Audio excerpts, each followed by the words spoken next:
Welcome back to Retro Celeb Talk, where we unpack a stack of knowledge and get right to the surprising heart of a story.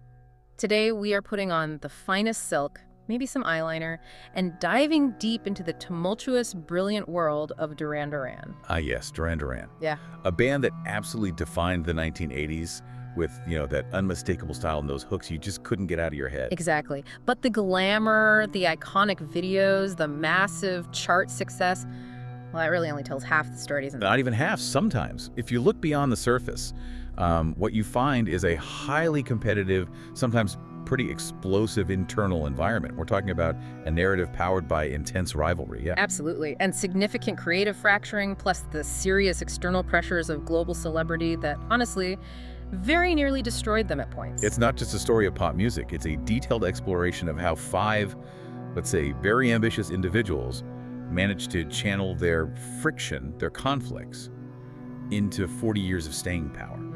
Transforming that rivalry into a hard-won brotherhood. Yeah. That's the core of it. Our journey starts at a really pivotal moment, May 1980, tracking the band from a pretty dark Birmingham club all the way through their continued touring and recording activity right now in 2025. And we want you to walk away from this discussion understanding how conflict wasn't just a byproduct of their success. Right. But arguably, the very fuel that sustained it. It's kind of counterintuitive. It really is. Get ready, because we're going to peel back the layers and examine the hidden struggles, the democratic structures they put in place, and the profound resilience that defines the enduring legacy of Duran Duran. Okay, let's begin then, right at the start. The absolute catalyst for their transformation, the arrival of Simon Le Bon. Before Simon, Duran Duran was, well, a promising local act, right? Yeah. Based around the talents of Nick Rhodes, John Taylor, Roger Taylor, and Andy Taylor. Yeah, they were rehearsing constantly at the Duran Duran Club in Birmingham. They had the sound, they had the ambition, but they lacked that essential focal point, that frontman. And what a cinematic arrival it was. I mean, the band was actively seeking a new voice to elevate them past the local circuit, sure. Everyone was auditioning singers. Right. But the way Simon Le Bon was introduced, it truly feels like it belongs in an origin movie, like perfectly cast. It really does. He was brought in by his ex-girlfriend, Fiona Kemp, and she was working as a bartender right there at the Rum Runner. Talk about connections. It's a classic rock and roll anecdote, isn't it? Highlights the importance of being in the right place, right time, knowing the right people. Totally. But what stands out immediately in the historical records is the sheer statement Simon made when he walked in. This wasn't someone trying to blend in, No kidding. Our materials emphasize the visual statement. Simon arrived for the audition wearing brightly colored, specifically bright pink, leopard print pants. Pink leopard print. In 1980. That single fashion choice immediately signaled that he inherently understood the flamboyant, highly visual aesthetics that were driving the burgeoning new romantic movement. He just got it. And that aesthetic was essential to the movement taking shape in Birmingham and London then. It wasn't just about music, it was about performance art, high fashion, provocation, the whole package. Simon understood that the presentation was equally as important as the musical score, probably more so initially. Well, yeah, but it wasn't simply flash. He also came prepared with the substance the band needed.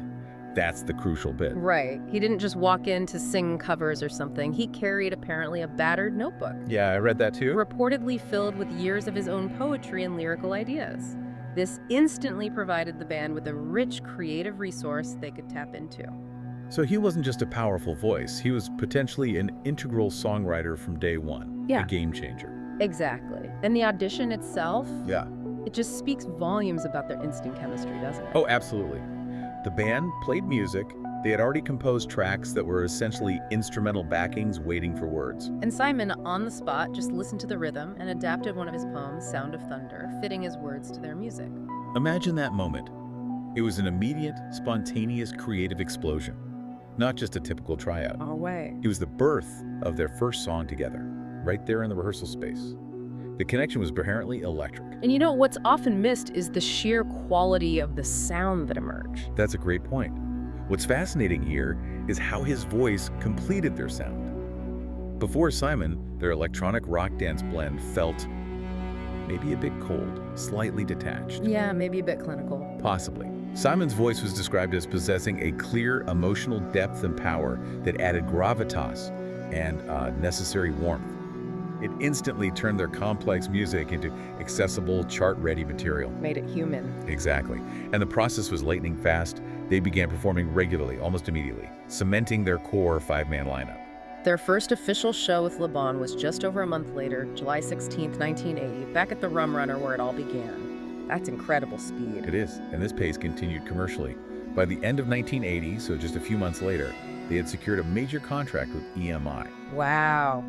Now we have to pause and note that signing a band that quickly, after only a few months with their new singer, indicates EMI saw them not as some developmental project, but as a guaranteed international product, ready to go. That was incredibly aggressive for 1980. It speaks volumes about the buzz they generated almost overnight. Absolutely. That speed confirms the immediate, transformative impact of Le Bon. His charisma, his stage presence, it made him the natural face of the band, right? Perfectly positioned for the visual medium of music video that MTV was literally just about to popularize.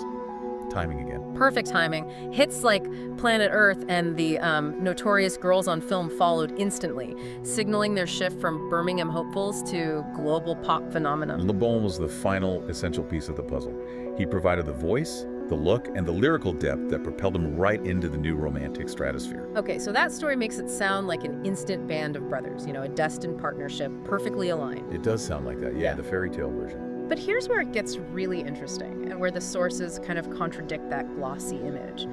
You mentioned rivalry early on, and our material suggests that initially they were rivals first and friends. Well, friends came later, maybe much later. That's a crucial distinction, and Simon Le Bon himself reflected on this dynamic quite openly later on. He admitted that in the very early days, the members were driven by a fierce internal competition. Everyone wanted to be the star. Pretty much, everyone wanted the spotlight. This dynamic, while incredibly creatively fertile, as we'll see, it generated immense tensions and serious friction. Right. High-stakes pressure from day one. If everyone is striving to be the lead personality or the defining writer, well, that creates arguments over everything, doesn't it? Oh, absolutely. Not just musical direction, but fundamental band management, who gets featured in photos, videos, even stage presence. Who stands where? You can imagine the fights. Totally. And we see specific examples of friction rooted in opposing musical philosophies. Nick Rhodes, for example, he was pushing the high-concept, highly synthesized art pop agenda, very focused on production and texture. Okay, the sort of cool, detached electronic sound. Exactly. But then you had the Taylors, John on bass, Andy on guitar, who were rooted in a harder funk rock tradition, much more about groove and riffs. So Andy Taylor is trying to make sure his guitar cuts through loud and clear. Yeah. While Nick Rhodes is trying to maybe bury it under layers of synths to make it sleek and electronic. That sounds like a fundamental creative conflict built right into the band's identity. That's exactly what it was. And Simon and John Taylor particularly often clashed over songwriting direction and leadership roles within the band. Really? Who should be leading? Yeah, the source material refers to these early years as being full of heated debates, differing ideas, and yes, profound disagreements that would sometimes spill over into personal arguments. It wasn't always pretty. Okay, wait. So intense fighting actually improves the art. That feels incredibly high risk. Doesn't that usually just break bands apart? How on earth did they manage to survive that level of friction? It's the counterintuitive genius, maybe, of Duran Duran. Yeah. Simon noted later that the rivalry ultimately pushed them to become objectively better musicians, better performers. How so? It forced them to learn respect, or at least grudging respect, and how to negotiate. They had to channel that competitive energy into strength and unique music. They learned to leverage each other's talents because they knew deep down they couldn't achieve the global dominance they desperately wanted alone. Huh. So when we listen to a track like Rio, for instance, we're not just hearing a unified song. No. We're hearing the sound of 5 highly opinionated, incredibly talented young men fighting tooth and nail to make sure their individual sound, their contribution, dominated the final mix. Absolutely. Listen to the way John Taylor's bass line drives that track. That's a powerful funk influence right there. But it's battling, in a good way, against Nick Rhodes's shimmering, almost atmospheric synths. The friction is audible, it's dynamic. Right. They were young, they were stubborn, often pretty immature by their own admission. But that willingness to fight for their ideas, that intensity, is what made their early music so uniquely layered and exciting. It really stood out from the often softer, maybe less complex sounds of some of their contemporaries. And we can't forget the external pressure cooker they were in. They were dominating the charts, yeah, but it was the era of the new romantic wars. You had to constantly be checking your rearview mirror for rivals. Oh, definitely. The rivalry with contemporaries like Spandau Ballet, Culture Club, it was intense and very public. That was highly motivating for them. So the external competition kind of fueled the internal drive. Exactly. This external drive to be unequivocally number one solidified their internal competitive push. The band wasn't just fighting itself, it was fighting the entire British music scene, maybe the world, for dominance. Wow. This internal and external pressure combined actually made their musical foundation incredibly strong, ironically, even if their personal relationships are, let's say, a bit volatile at times. That strong foundation was definitely necessary because the sheer intensity of their success and the global spotlight eventually subjected them to serious external scrutiny and controversy. Yeah, being propelled to that level of international fame carries a profound personal cost. It always does. It absolutely does. And we must handle the serious public allegation that arose from their high-profile life with neutrality, focusing just on the reported facts here. Agreed. In 1995, and then it resurfaced again in 2018, a serious claim was made by a woman named Shireen Hariri. She stated that Simon Le Bon had touched her inappropriately during a very crowded autograph event in Los Angeles. Right. And as our materials reflect, Simon Le Bon was very clear and consistent in his defense from the start. He stated firmly that the story was simply untrue. The band's team also released statements defending him. They provided context about the highly busy, security-heavy, and closely monitored nature of these large fan events. Which makes sense. Those things are usually chaos, but controlled chaos. Exactly. Suggesting the alleged behavior would have been highly improbable, if not impossible, given the circumstances. Simon also took the pretty unusual step of offering to meet the woman privately to address her concerns directly. Which she apparently chose not to do, continuing the discussion publicly instead. For the band, this was obviously a massive public crisis. It really underscored the immense strain of constant visibility. This type of controversy is incredibly corrosive, isn't it? As Simon himself reflected later, what was his sort of philosophical takeaway about the nature of fame, having lived in that crazy spotlight for so long? He spoke very candidly about it in interviews, describing fame as possessing two sides. It is both deeply addictive, giving you validation and endless opportunity, Youth upside. and yet profoundly corrosive. It can wear down a person's spirit, their sense of privacy, strain every single relationship they have. It eats away at you. So how did they survive that corrosive element, both personally and professionally, when facing such massive scrutiny? Why didn't the band's structure just collapse under the weight of defending one member during such a public accusation? Well, Simon credited the band structure itself for providing a necessary counterweight to the potential toxicity of fame. This is interesting. How so? Unlike a solo artist, who is often isolated and maybe surrounded by yes men, Right. being in a band, he argued, means you have people around you, your bandmates, who keep you in check. People who know you, who aren't afraid to challenge you. Ah, that's fascinating. So the internal rivalry which we established was intense, kind of transformed over time into a sort of internal accountability system. Checks and balances. Exactly. And this stability was underpinned by their long-standing democratic structure. This is key. Our sources note that early on, the members agreed to split money and credit equally. Equally. Even songwriting credits, that's rare. Very rare, especially then. This model, while probably challenging to implement initially, removed a major potential source of conflict in the infighting over residuals and songwriting royalties that breaks up so many bands. Yeah, money arguments are poison. Totally. It allowed them to focus on the collective art, the band's success, rather than just individual financial gain. This structure really helped them remain united and mutually supportive during difficult public times, like dealing with that 1995 allegation. That democratic check must have been vital, but it didn't completely prevent creative differences from boiling over again, did it? The unity was constantly tested by these internal creative schisms. Eventually, it led to a pretty dramatic fracture in the mid-'80s. Yeah, those tensions we discussed earlier, the differing visions for their sound, they never truly went away. They just intensified as the band became more successful, more established. More pressure. More pressure, more money, bigger stakes. After the global explosion of albums like Rio, you had members who wanted to lean further into that polished, danceable pop style that was working so well commercially. Stiff with the formula. Right. But then others felt constrained by it. They wanted to explore harder, more experimental territory, push the boundaries. And the clashes over leadership continued too. It wasn't just about the sound. No, it seems like that was always simmering. While Simon was the undeniable frontman, Nick Rhodes maintained immense artistic control over the aesthetic and the production side. Okay. And the Taylors, especially Andy and John, constantly insisted on having their rock and funk influences heard more prominently in the mix. It led to really a profound identity crisis within Duran Duran around 84, 85. So how did they resolve that? Or did they resolve it? Well, the only way to resolve this seemingly irreconcilable conflict by 1985 was creative decompression. They basically needed separate outlets. And that necessity led to the temporary but very significant fracturing of the core group into two distinct side projects. Right, okay, let's detail these because they perfectly illustrate the divergent paths the members wanted to take.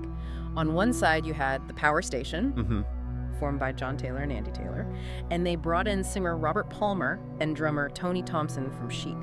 Strong lineup. Yeah. What was their musical mission with that project? The Power Station was a really deliberate pivot away from the synthesized sheen of Duran Duran. This was funk rock with a hard edge, much heavier. Or guitar-driven. Definitely. They brought in producer Bernard Edwards, also from Chic fame, who focused on driving rhythm sections, powerful bass lines, big drums, horns. They wanted a raw, live, almost muscular sound. It felt like they were proving they could function and rock hard, outside the pop constraints of the core band.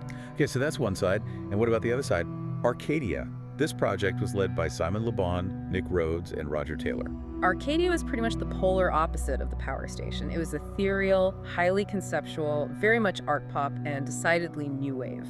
More Nick Rhodes territory. Absolutely. It was a production masterpiece, really, leading heavily into synthesizers, layered vocals, atmospheric textures, guest artists like Sting and Grace Jones.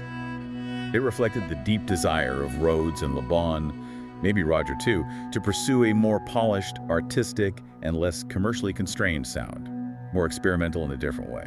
Okay, so these side projects were actually really successful on their own, weren't they? Both had charting hits. They did, yeah. Some Like It Hot for Power Station, Election Day for Arcadia, big hits. But the consequence for the original Duran Duran lineup must have been, well, devastatingly destabilizing. Everyone was mentally and creatively invested elsewhere. It caused inevitable instability, yeah.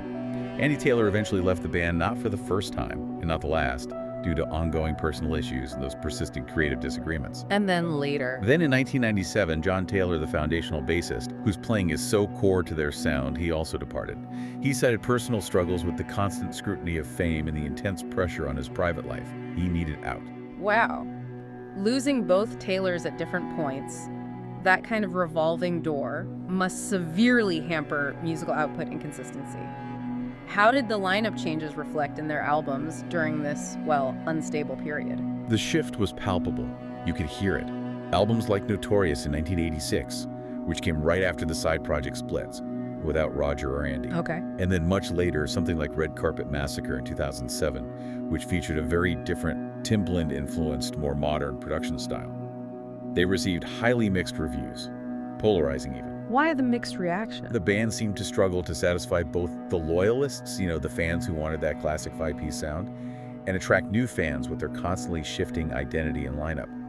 They were trying to balance old success with new directions, and the result was arguably some musical inconsistency for a while there. It sounds like a band constantly fighting gravity that pulled toward the massive commercial sound that made them famous versus the internal desire of different members to evolve and experiment. That's a good way to put it. But despite the constant departures, the conflicts, the mixed critical receptions, something allowed the core to survive.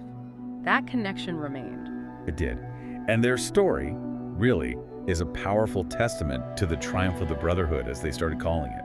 The fact that the original members eventually found their way back to one another in the early 2000s, that speaks volumes about the depth of their shared history and respect, despite all the past volatility. Yeah, the early 2000s reunion is definitely the emotional high point of their whole narrative, isn't it? Absolutely. And our materials show Simon Le Bon was really the driving force behind it. He initiated the effort by making the crucial personal calls, specifically reaching out to John Taylor first to try and mend those deep emotional fractures that had built up over the years. That must have taken some courage. Rebuilding the trust was paramount, I imagine. Huge. And when the original classic lineup, Le Bon, Rhodes, Roger Taylor, John Taylor, and Andy Taylor finally agreed to get back together, they faced immediate external skepticism. A lot of it. Really? From who? From the industry, mainly. Many record labels and insiders kind of viewed them as just a nostalgia act. The prevailing wisdom was, your commercial moment has passed. Good luck. Ouch. So how did they counteract that skepticism? If they couldn't rely on the labels or the critics, they had to prove it to the audience directly, right? Exactly. They pivoted their entire strategy. Instead of rushing into the studio, they focused on touring first, extensively. Smart. Let the music do the talking. Precisely. By selling out shows globally, demonstrating their immense power as a live, authentic rock band, because they are a great live band, they basically bypassed the gatekeepers. And showed there was still a massive appetite for them. Irrefutable proof that successful touring provided undeniable evidence of their enduring value, forcing the media and the industry to sit up and pay attention again. That strategy paid off beautifully, didn't it? It led to renewed industry interest and eventually their successful 2004 comeback album, Astronaut. Yeah, Astronaut felt like a genuine return to form, but it still sounded current. It wasn't just a rehash. And the creative process itself had matured dramatically by then, you think? It seems so. Simon helped lead the songwriting efforts, ensuring the new material honored their 80s essence without sounding dated or derivative. And crucially, they returned to collaborating with key producers who really understood their history and their sound. Like Nile Rodgers. Working again with Nile Rodgers, who was so instrumental in shaping their iconic 80s hits like The Reflex and Notorious, kept their music exciting and anchored in their best traditions while still pushing forward. It was a masterstroke getting him back involved. So the constant fighting, the subsequent separations, it eventually fostered a deep, powerful understanding between them. It really seems that way. The members actively began referring to their relationship not just as a band, but as a brotherhood. That word implies something deeper than just colleagues. Exactly. It's the culmination of decades of shared history, the good, the bad, the ugly. They had matured past the early, raw competitiveness. They learned, as Simon put it, when to push and when to listen. That's key in any long relationship. Absolutely. Yeah. And most importantly, they learned to accept and maybe even celebrate their creative and personal differences instead of letting them tear the band apart. And the fact they were willing to welcome back members who had left multiple times, Andy and John. That shows a real capacity for forgiveness, doesn't it? Healing past conflicts. Immense resilience, yeah. Yeah. Their survival became less about chasing the next #1 hit, maybe, and more about the enduring nature of their connection. The fact that they survived, reunited, and thrived after such immense creative fracturing. It truly sets them apart in music history. Very few bands manage that. And this isn't just a historical footnote looking back. That resilience is actively on display today. Duran Duran is far from being just a legacy act resting on past glories. Not at all. They remain incredibly active in 2025. They continue to tour extensively worldwide. We're seeing major dates scheduled in places like Paris, Milan, Marbella. They're headlining festivals, playing arenas, still huge draws. And their shows, by all accounts, are a masterclass in blending nostalgia with relevance. They seamlessly weave classics like Hungry Like the Wolf or The Wild Boys with material from their highly praised newer work. Yeah, they remain focused on blending that classic style with modern elements. Their 2021 album, Future Past, got really strong reviews, didn't it? Critically acclaimed, yeah. Precisely because it managed to sound like classic Duran Duran Dory. You knew instantly who it was while utilizing contemporary production techniques. Thanks again to producers like Nile Rodgers, Giorgio Moroder, Mark Ronson, and collaborators like Tove Lo, they understand that to last, you absolutely cannot stand still creatively. You have to evolve. And they followed that up with Dance Macabre recently, too, another interesting project. Right, a sort of gothic-themed album with covers and new tracks, showing they're still willing to experiment and have fun with their image and sound. But their enduring unity, that brotherhood, is currently being tested by one of the most profound personal challenges a band can face. Yeah, it's incredibly sad news. Original guitarist Andy Taylor is battling stage 4 prostate cancer. That news deeply affected the band and obviously their global fan base. What's important to note here, though, is the fierce solidarity they've shown him. Absolutely. Andy himself has been very vocal about their unwavering support, and the band has consistently reinforced the idea that they are a family unit first and foremost, beyond the music. It feels like this health scare tragically reinforces that idea that after all the creative fights and departures and struggles, they are now truly united through these deep personal challenges. It brings everything into perspective, doesn't it? Definitely. Which brings us back one final time to Simon Le Bon's reflection on longevity. We discussed how he credits the band structure for protecting him from the corrosive nature of fame. But what specific element does he single out as the absolute key to sustaining 4 decades of partnership through all of this? He consistently emphasizes the democratic approach they established early on. splitting money and credit fairly from the beginning. That equal split again. That equal split. Regardless of who wrote what specific lyric, or who had the biggest solo spot on a track. It focused their collective energy on the music and the band's overall success. Because when everyone feels equitably valued. Exactly. Then you can, maybe more easily, accept creative differences, support one another through public scandal, and survive devastating health scares together.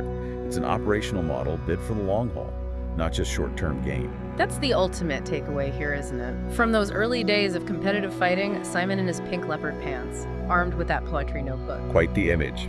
They navigated profound creative fracturing, serious external scandal, lineup changes, and now health crises. The volatile brotherhood that started as an intense rivalry has somehow become their greatest strength. Absolutely.